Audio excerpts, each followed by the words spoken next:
not super famous yet. Although I guess this has to have been shot after Jojo Rabbit, so she's like a household name. I thought it was really weird. She has like 3 lines. It's very weird. But I mean, I love Thomasin McKenzie, so I'm not complaining. Kirsten Dunst?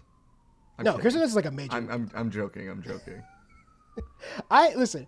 I know we all like Kirsten Dunst will be tarnished. She won me over in Fargo. Yes, but I think most people still think of her as terrible Mary Jane, and I will never defend the original Spider-Man trilogy and her character because it's bad. Don't get me wrong. I will go to bat for the first 2, but it's. But not her. But not even her character in the first 2 though. Like even her character's bad in those movies. Oh, her character sucks. It's just like it's very original. Like that woman has no she has no actual character, so it's just going to be these 2 men fighting over her. Yeah, I think there is a generation of people, and like a pretty large part of a generation of people who really have only ever seen her in the 3 Spider-Man movies, Jumanji, and maybe Bring It On. And people those are not the performances that you want to remember. If you told me Jumanji for her, I would not. I forgot that she was in Jumanji. Well, she's she's like a kid. Yeah, so I would be like, okay, I don't who in Jumanji, but that you're right. I mean, basically, people only think about Robin Williams when they think about Jumanji, but there are other people in that movie. Surprise, surprise. Whatever.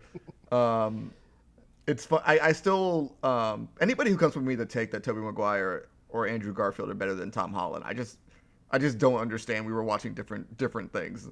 I think it's just nostalgia. I don't fault anybody for being nostalgic. I fall victim to it myself. But as you said, it's not like you weren't watching the same movie as everybody else.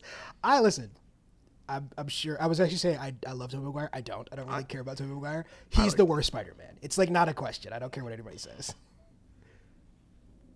You can make the argument that Spider-Man 2 is better than any of the Andrew Garfield movies. I will make that argument. I will state that. I don't 100%. Really like Spider-Man 2, but that's not. An argument. Man, all I'm saying is he is not good. Spider-Man 2 is the shit. The Amazing Spider-Man 2 is the worst. The Amazing Spider-Man 2 is terrible. It's not the worst. It's not worse than Spider-Man 3. Spider-Man 3 is still the worst. Oh, I don't know, man. I think I'd rather sit through Spider-Man 3 than The Amazing Spider-Man 2 again. Oh man, it's a tough one. It's definitely close. I mean, those are definitely. I will get the Tobey Maguire dance scene, so I'm very okay with that. Still one of the greatest scenes in any film I've ever seen. I think people like have latched onto that as the worst part of the movie. The worst part of the movie is without a doubt, everything that Topher Grace is doing. Yeah, I don't understand. It's such What's a weird. What's his character? Why is he doing everything he's doing? He's so pointless. He's the worst Eddie Brock by far, and that's saying something because we have 2 truly awful Venom movies since then. I was having a thought, and I guess we can dive into the episode after this, but I was like, I hate the fact that they're gonna probably branch Tobey Maguire, Tom Hardy into the Tom Holland films, but I would like having Tom Hardy under a good writer with Tom Holland to work off of. It's kind of worth the sacrifice. I also like. I know you have. You still have never even seen either of the movies, right? Well, come on, he is actually good in the movies. It's not like he's having a blast doing the weirdest shit I've ever seen him. It's not his fault. It's literally every single other thing around him is terrible. But I'm not unexcited for him being in the MCU.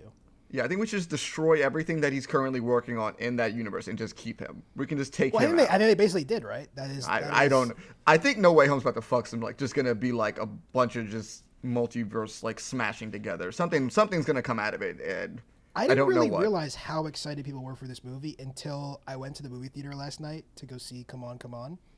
Also excellent. I'm sure you'll hear about it on this podcast later from me. But they're reopening the bar, which has been closed since they reopened in June or whatever. Mm-hmm. And they're reopening the bar because they're expecting actual like crowds again to go see Spider-Man. And this is not a movie theater that shows superhero movies usually. They started showing them since the reopening, I guess, to get more tickets. You gotta get your money. But this is like an art house movie theater. Like, and this is gonna be art. They show weird Japanese films like My Car or My Drive. Yeah, it has Oscar nominated. It's gonna have eventual Oscar nominated actor Benedict Cumberbatch in it. I mean, come on. It's so weird. I mean. And Zendaya. Everyone loves Zendaya. You saw the 6 minutes of Dune. Everybody loves Zendaya. Easiest paycheck ever. Can I say something here in a safe space? No, this isn't a safe space. Okay, fine. I'm gonna say it anyway. You can say it. I'm not 100% sure Zendaya is a good actor.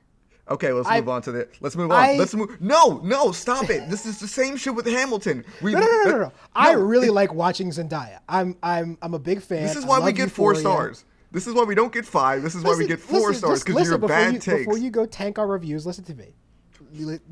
Tom. Before I tank our Arkansas.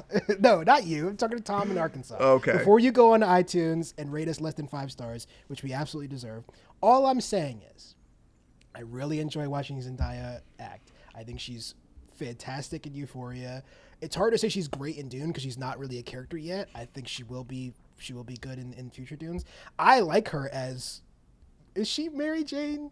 Have we decided if she's Mary Jane or not in the Spider-Man movies? I mean, she's MJ. It's like literally she's her name. Not Mary Jane. They're not going to change. They're not going to change her name to Mary Jane. But I'm very I think the entire point of it was just like, oh, it's actually MJ. Ha ha ha. So yes, I accepted being like. I accept that. I think she is still very raw, and I've thought about this ever since I watched Malcolm and Marie earlier this year, where I don't really think John David Washington's that great of an actor, but he's sort of like acting circles around her in this movie that's, for a lot of reasons, very flawed and weird and kind of a little bad. I don't think it's really their fault, but if people haven't seen Malcolm and Marie, it is a fascinating watch just to watch these two actors who I think are both going to be much better than they currently are, and I will be fascinated to see what Zendaya looks like in season 2 of Euphoria, because I think that is her chance to really become like a true powerhouse actress.